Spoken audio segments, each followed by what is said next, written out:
This content that we're in right now, ninja selling, is absolutely a cornerstone, especially in the real estate space. So today, guys, I think it was, let me just look, chapters 29 through 31.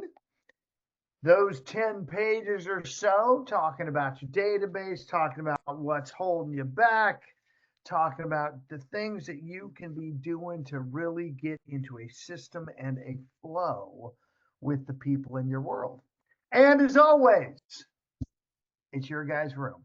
So I'm looking for hot mics and or hands up so I can have you leading the conversation and it's not just Coach Chad. So Carrie, you're in, Okay. you're ready. I did. Well, I'm not ready, but yes, I did read it and I did plenty of things. Perfect. So grab one right out of the gate on chapter 29. What's holding you back? I know that probably had some nuggets for you and everybody else. What's holding me back? After reading this book, less is holding me back, I feel like. But I did take away things from like the are you in the game? Are you in your head? Focus on them and your fears will go away. Well, how can I help solve a problem? Focus on them and your fears will go away. Fear is the absence of love. So when you're in fear, you're not thinking of helping them, you're thinking of yourself. So that was like the kind of sort of the theme of what you're kind of just thinking of yourself. You need to be thinking of others. So you can elaborate on that. That's where I got. That was pretty good. Right, Caught off guard. Well, and you're leaning right into that section that I highlighted on fear being the absence of love. If you are truly coming from a place of service, your heart is there for the others. You will move forwardly unabashedly and without fear. And yet, when it's about you, fear shows up. So the great thing about that is any moment you're in fear, you can do a quick self-assessment and get out of that selfish behavior. Fear is selfish. Now, Tom, I can even see you and hear you. So what have you got to add on the content as well, my friend? So 2 days ago or 2 nights ago, I was getting text messages from a new agent. And I'm going to go to this class, but I'm not going to do this. And I'm going to do this, but that's not me.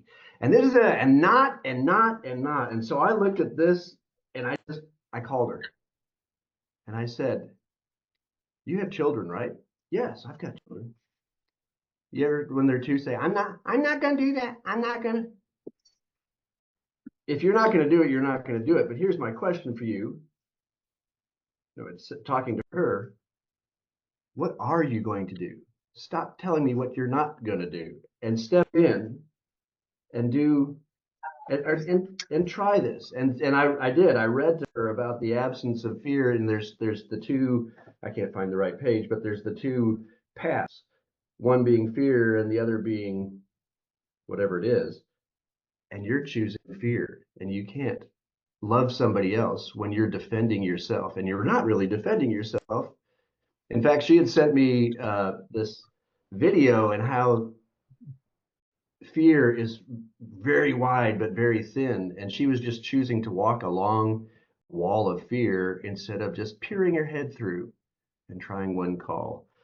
This book is such a big deal to me, and so that's what I got out of that.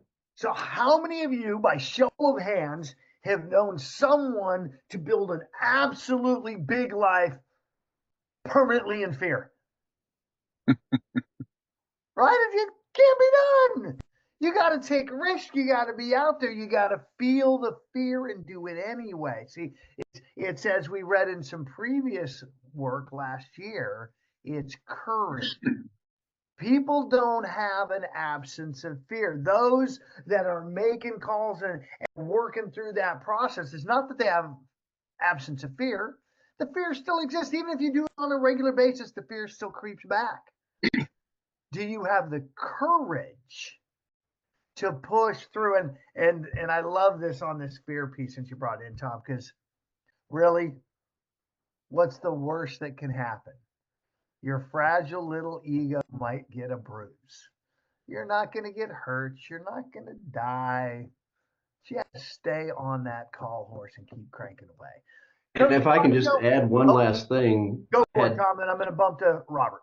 Yeah, good. There was a call that I was on yesterday, which was quite the opposite. There was a 21-year-old in Wisconsin who decided to drop out of school, and he just leaned into this. As a 21-year-old, 50 closings last year, and he has a goal of 125 this year. And just opposite, it's just, I'm going to take the steps. That's all I got. Follow the model, do the work, and bring the other talent in the room is what I'm supposed to do. Camacho, you're up. Harrison, I see your hand as well. Hey, yeah, we've all heard that Jim Rohn quote, you're going to pay the price of discipline. There's the price of regret, right? And that's a well-known quote. And yet I was reading another book, and it hit me a little different. It's the same thing, but it said, contemplate the price or contemplate your price of inaction.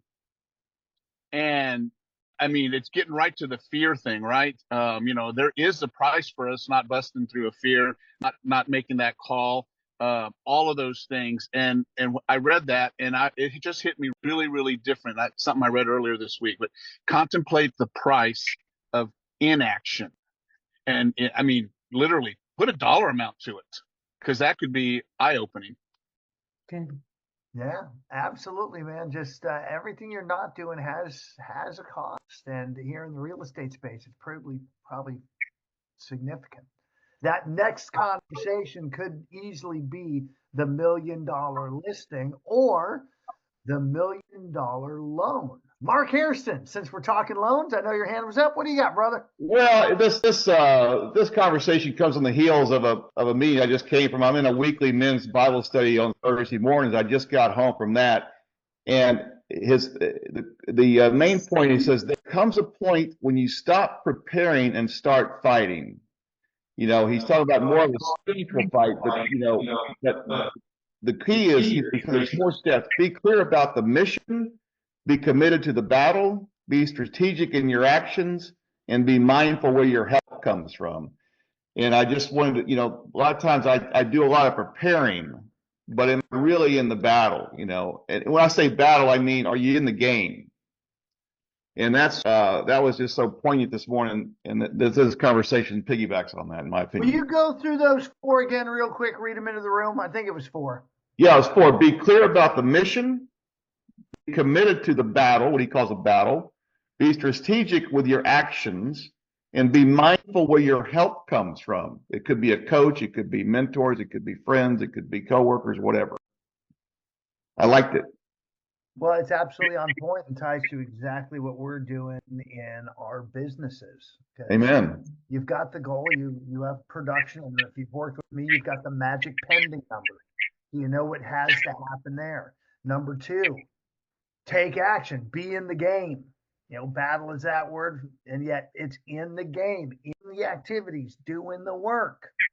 By the way, making sure you're doing the work that is actually goal achieving and will make the goal happen. And then lastly, where's the help? No one succeeds alone. Right here in this room, you're leaning into a bunch of people. It's awesome to watch. Don't just do it 30 minutes a day. Josh, we're getting a little feedback, so you're up, brother. All right, sorry about that. So I think one of the things this made me think about is you have to unabashedly own what you are and the place you're in. And I will tell all the real estate agents out there that you are not at the bottom of the totem pole.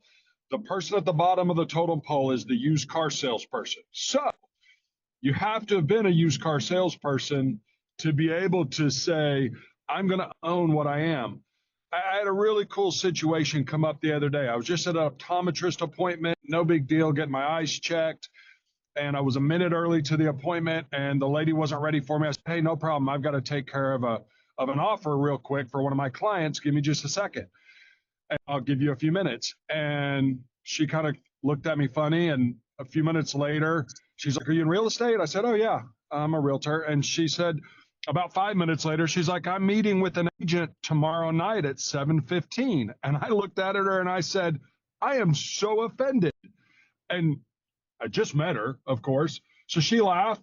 We have dinner tonight. She wants to buy a house this weekend.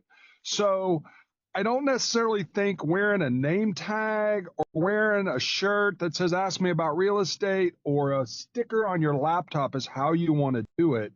You want to own it. You don't want to have any regrets about what you do, but it has to come up in natural conversation. And just remember, if somebody has an issue with what you do for a living, it's probably not about you. It's about a bad situation or a bad experience they had long before you. If somebody had a bad experience in a real estate deal, it has nothing to do with you. It's whoever else screwed them over. So I want to give you one more nugget, Josh, for you and everybody else in the room, because you're having dinner tonight, right? Yep. So the odds are that because you're the first one to meet, they're going to choose to do business with you.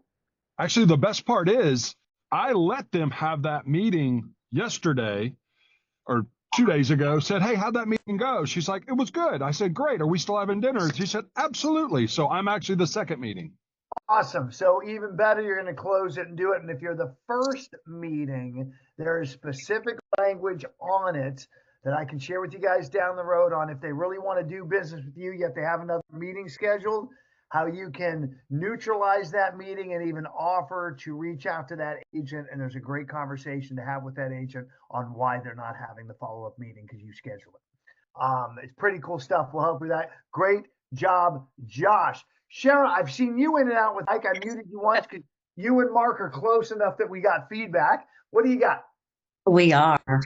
Well, I'm in chapter 30 and building your database. So what Josh was saying about relationship, the 3 laws of real estate, super important because, you hear location, location, location.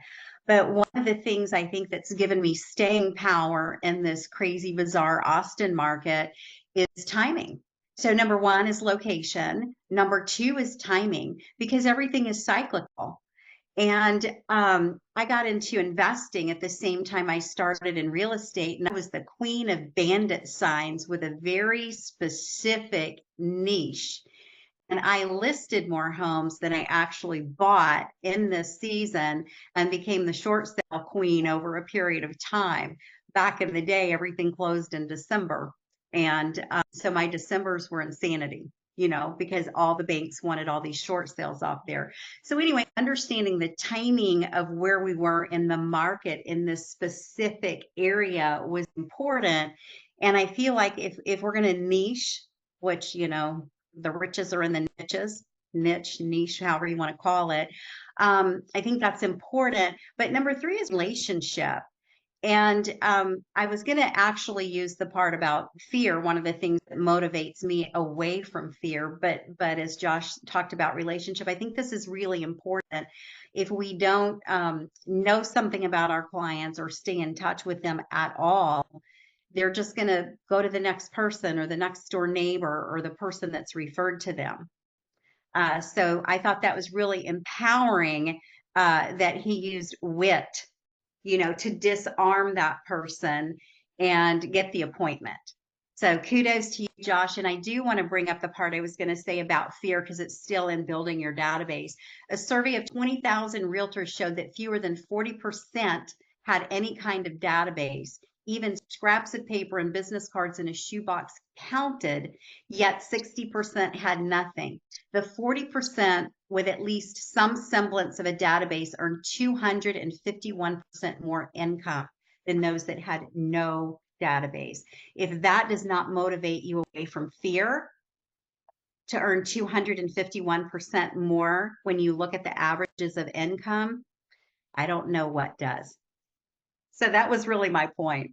Well, I appreciate now we're kicking into database, the next chapters, and the relationship piece. You've got to get that dance with your database and building that relationship over time. I see so many people on social media especially complain, oh, my friend listed with another agent. Well, that's on you. You didn't stay in the relationship. You didn't nurture it. You didn't work it. You didn't get top of mind awareness, the other agent did, and that's why they got the business.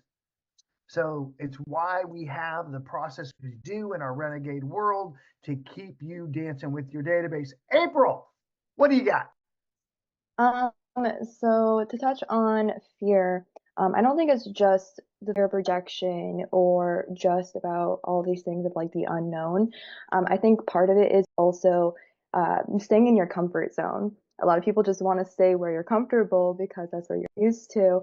And I think we sometimes just forget to get out of our comfort zone, and that's where the growth happens. But at the same time, I think all of us here can collectively agree that we are always trying to get out of our comfort zone because that is where it's coming from. So anytime I'm like fearful of doing something, I always try thinking about the future and thinking like in a few months from now, this isn't going to seem as scary as it is right now. So I just try to think of that comfort I'll have later. Well, that comfort zone, April, is in everything. Your Mhm. health, your weight is your comfort zone. Even if consciously you're saying is it, your subconscious says yes, it is, and you stay there unless you work into discomfort and stay in that discomfort for a while. And all of a sudden, your subconscious owns that, and that's where you are. Your financial situation, whatever it is where your financial thermostat is set. We talked about that in other conversations. And it's a comfort zone. So by all means, guys, you got to keep pushing yourself to get uncomfortable. In fact, one of my house rules, get comfortable being uncomfortable, because that's what we do on a regular basis. Dustin, you're up, and Latrice, you're right I've got a after. couple here. One I'm going to get into database in a second, but back onto Josh's comment about who you are as a real estate agent.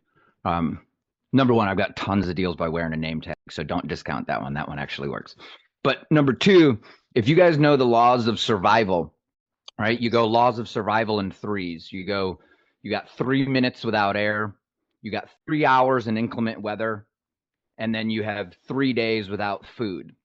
So arguably, let's just consider that you dropped off somewhere in the middle of nowhere in the world. Let's suppose you have air. The first thing for survival is shelter. In other words, real estate. So you guys are in charge of the most important thing for human survival. You're not going to go and do an open heart surgery outside or in the middle of sand dunes or a hailstorm, right? So if you guys can get it into your mind that literally every single human being needs what you do, your job is extremely important. Number two, as coaches, we see you guys all the time do analysis paralysis with your database. You don't know which one to choose, or it's never going to be done. It's never perfect. It never will be. The best CRM or database is going to be the one that you use, period. But it should be telling you when you need to call those people, what you're doing in the morning, syncing your calendar, but you've got to use it. Now, he does touch in here because I have had this and I made the mistake. Do not tell your clients you're updating your database. You are updating their account or you're updating their files. Otherwise, they feel like they really are a number. But it's a good opening if you're calling them and say, hey, I'm just updating your account. Wanted to make sure I got everything correct. Da, da, da, da, da. It's a great icebreaker. But Yeah, and yet again, it doesn't follow the Ford model. So you can update your account, your database, whatever, without telling them that's what you're doing. So one of my fun things, and we've got the list in here of the fun facts about everybody. Their kids, their wife, their birth dates, their kids' birth dates, all these fun things that you can be adding into your database. Every quarter, pick one. That's going to be your target. Right now, it might be the email address or the direct mail address if it's somebody that you don't have that piece. That might be what you're collecting. So you can say, hey, I noticed I don't have that. What is it? And as Camacho just dropped in the room, we have our DMD4 system. So I suspect after today's class, we will add DMD4 in the dance with the database and give you guys a little more deep dive on the language of the 5-step call process, as well as who to call going forward over the next 90 days. And by the way, if you do the DMD4 for 90 days, you never have to do it again. So client, no, we're not going to email it yet because we're going to do it only for those people that show up and actually put the time in to learn how to implement it. Latrice, you're up. Good morning.